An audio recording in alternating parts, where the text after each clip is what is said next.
Vous connaissez certainement l'alignement des planètes. Maintenant, nous allons découvrir l'alignement des projets. Avec Grégory Choquel, responsable business développement chez DocaPost, qui connecte la ville, et Maxime Lanquetuy, directeur innovation d'Altarea Cogedim, qui a aussi comme objectif, mais là, de connecter un nouveau quartier, un futur quartier. Grégory, c'est quoi cette histoire de vouloir connecter la ville au sein de DocaPost? C'est un vaste projet, j'imagine, mais avant d'aboutir à l'outil numérique, il y a quand même une somme de recherche, Grégory. Effectivement, le groupe La Poste, à travers sa filiale DocaPost, a pour ambition, avec son outil qui s'appelle le Hub numérique, de pouvoir permettre l'open innovation, de pouvoir mettre autour de la table, autour de projets, différents acteurs hétérogènes qui n'avaient pas vocation à se parler entre eux. Un peu comme le ciment, quand on construit un immeuble, nous sommes le ciment de toutes les briques de solutions, de services, du bâtiment, du logement, de la ville. Et ce qu'on souhaite, c'est avec des promoteurs comme Altaria Cogedim, des bailleurs, des aménageurs de quartier, pouvoir proposer une palette de services interconnectés entre elles. Alors justement, Maxime Lanquetuy, directeur innovation chez Altaria Cogedim, et te connaissant un petit peu, tu t'es dit proposer des services connectés aux résidents de l'immeuble, ça suffit plus. Non, il faut tendre un autre lien social. Lequel et pourquoi? Alors, il y a deux choses. Déjà, la première chose, c'est l'évolution de notre métier. Un promoteur immobilier, jusqu'à présent, était un professionnel des espaces privés. Et aujourd'hui, on a la chance de pouvoir intervenir sur des ensembles qui sont beaucoup plus vastes, avec les différents constituants de la ville, que sont le logement, que sont des commerçants, que sont des voisins et l'espace public. Et après, la deuxième chose, c'est de se mettre à la place de notre client qui, quand il vient chez nous, il achète un mètre carré d'espace privé, mais également un mètre carré d'espace public. Et dans ce mètre carré d'espace public, il y a des transports, il y a des voisins, il y a des commerçants. Et donc l'idée, c'était de reprendre toutes ces caractéristiques remarquables et de les mettre dans la main de notre résident, de notre client, et également de toutes les parties prenantes autour de notre projet, pour pouvoir proposer quelque chose qui soit, entre guillemets, qui lui permet de vivre son quartier de manière plus intense et plus locale. Alors Grégory, je me retourne vers toi. Il n'y a pas que les promoteurs immobiliers qui veulent de la connexion sociale numérique, les collectivités locales. C'est un engouement, c'est une mode, c'est une nécessité, c'est une réalité. Comment répond DocaPost à tout ça?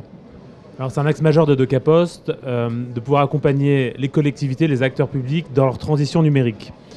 Ce que nous proposons avec le Hub numérique et les solutions de DocaPost, c'est de pouvoir rendre dynamique notamment tout ce qu'on appelle l'animation de cœur de ville. C'est un enjeu important, un enjeu du gouvernement, et DocaPost souhaite accompagner les collectivités locales en leur proposant des solutions pour permettre de mettre en avant, de dynamiser, de mettre du lien à la fois digital et surtout avec une présence physique pour accompagner aussi les personnes qui sont les plus éloignées du numérique. D'accord. Maxime, le projet, on peut en parler, c'est Easy Village? Easy Village? Oui. Bon, d'accord. On en est où de cette application? Alors, vous en êtes où? Avec ton équipe, les DocaPost, c'est fini, c'est les dernières applis, qu'est-ce qu'il y a? On a une prochaine très grosse étape qui va se concrétiser par la présentation de cette offre-là au CES de Las Vegas cette année. Au CES de Las Vegas. Exactement, avec notre partenaire La Poste et DocaPost.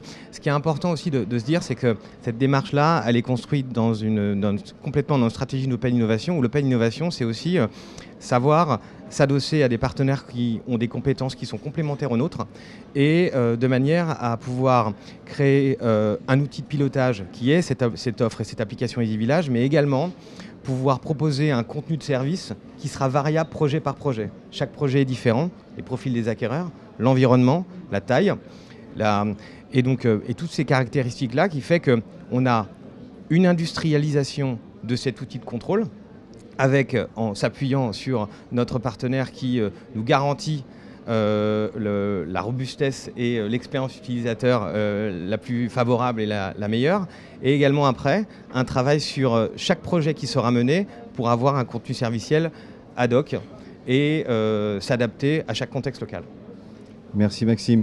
Pour conclure, on fait la conclusion ensemble, Maxime. Est-ce qu'on peut dire qu'on a changé d'échelle dans la connectivité? Est-ce que ça veut dire qu'on est passé vraiment de l'immeuble au quartier? Oui, complètement, parce que même dans le métier de promoteur, où avant l'idée étant de présenter des mètres carrés et de pouvoir pousser les avantages du neuf, c'est-à-dire plus de confort, plus de praticité dans ton logement, ça c'est important, ça on le fait.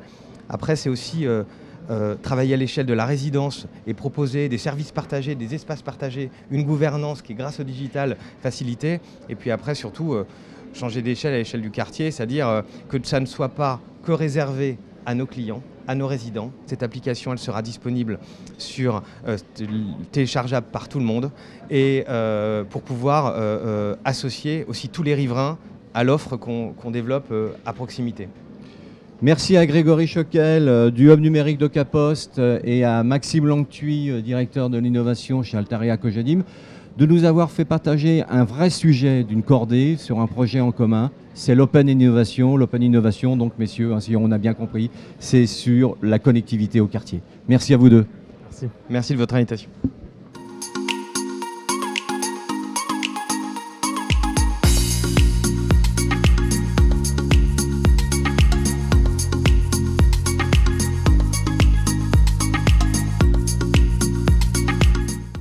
Ne croyez pas que l'innovation n'est que la propriété des startups. L'innovation agite aussi les investisseurs et les cabinets d'architecture qui se retrouvent souvent pour répondre à des projets. C'est donc pour cette cordée du Club Innovation Immobilier que nous retrouvons Cécile Hickel, responsable études, marché immobilier et innovation chez Covea Immobilier, et Jean-Philippe Leboeuf, architecte chez Calque, qui sont ensemble ce matin avec nous, pour notre plus grand plaisir, sur le plateau de BITV.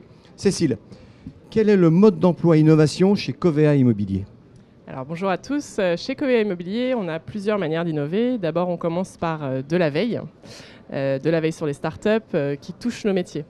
Alors, on se pose beaucoup de questions sur nos métiers et on fait beaucoup de métiers chez Covea Immobilier. Donc, ça va être des startups qui vont nous aider sur les process d'inquisition, les process d'asset management, les collectes de données, l'organisation de la donnée, mais aussi tout ce qui est lié au développement durable et à la gestion de la maintenance non plus curative, mais prédictive et préventive dans nos immeubles.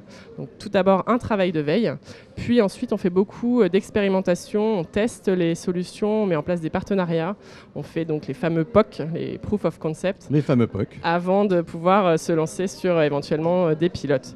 Et tout ça in fine pour bien sûr servir au mieux les intérêts de nos clients, qu'ils soient locataires de nos immeubles ou les compagnies mutuelles pour lesquelles on investit. Combien de personnes au service innovation ? Alors innovation, moi.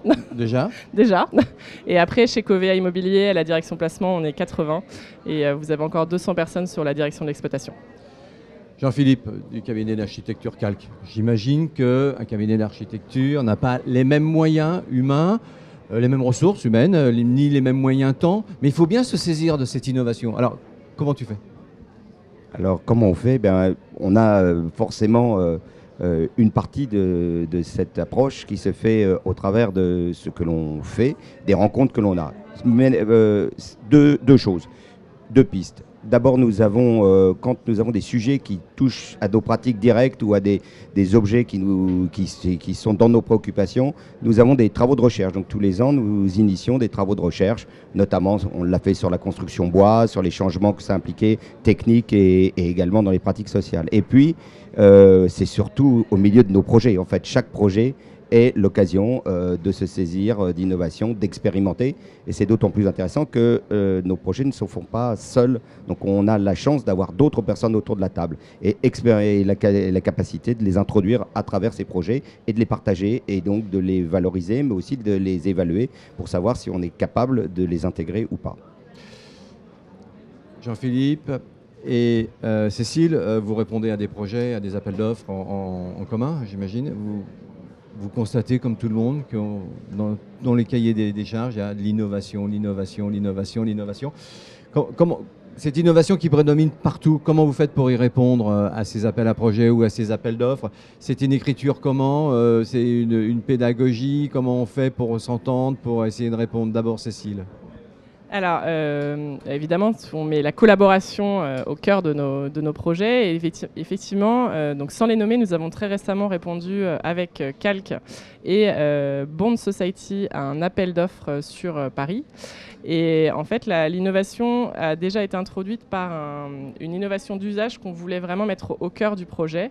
Et cette innovation d'usage nous avait convaincus parce qu'on avait rencontré une start-up qui portait cette innovation quelques temps auparavant et elle a porté merveilleusement merveilleusement bien et nous avait pleinement convaincus de cette innovation. Donc on avait le cœur, le cœur du projet qui était porté par une innovation d'usage. Et après, on s'est tous mis autour de la table, toutes les parties prenantes, donc cette start-up, Calc, Bond Society, Covea Immobilier, pour réfléchir aux idées et innovations connexes qui pouvaient venir s'adjoindre en fait au projet de cœur, afin de pouvoir faire de ce projet et de cet appel à projet une réponse unique et un très beau projet. Alors, Jean-Philippe, avant la réponse unique, est-ce que l'écriture ou les pensées se font chacun de son côté, comme ton fameux cadavre ski que tu as repris au mouvement surréaliste, ou est-ce que à chaque fois ce sont des réunions? Et c'est quoi la méthode? Alors, il y a peut-être pas de méthode. Non, la méthode, en fait, c'est que les projets ont beaucoup évolué, notamment sous l'impulsion des projets de Réinventer Paris. Et ça a vraiment fait bouger les lignes. C'est-à-dire que ça a mis autour de la table des gens que nous n'avions pas l'habitude d'avoir autour de la table. Et donc, on n'a pas pu dérouler le projet comme on aurait pu le faire sur un process très logique, mais en fait, on l'a intégré beaucoup d'autres contraintes, beaucoup d'autres matières, et donc le projet est devenu tout à fait autre chose. Plus important, c'est que la méthode de travail a changé et qu'aujourd'hui, on a du mal à faire machine arrière, même sur des projets qui ne nous solliciteraient pas forcément de cette façon très volontaire. Et donc, en fait, c'est nous, volontairement, qui l'introduisons dans nos projets. Donc, ça veut dire que ça a fait vraiment bouger les lignes. C'est-à-dire l'innovation, elle s'est faite, alors, tu as raison, c'est autour de la table, parce que ça passe par là, mais elle se fait aussi parce que nous avons chacun recensé, identifié des potentiels sur le projet avec des partenaires. Et en fait, c'est ça qui... Voilà, c'est plus qu'un cadavre exquis, parce que c'est en plus, c'est beau.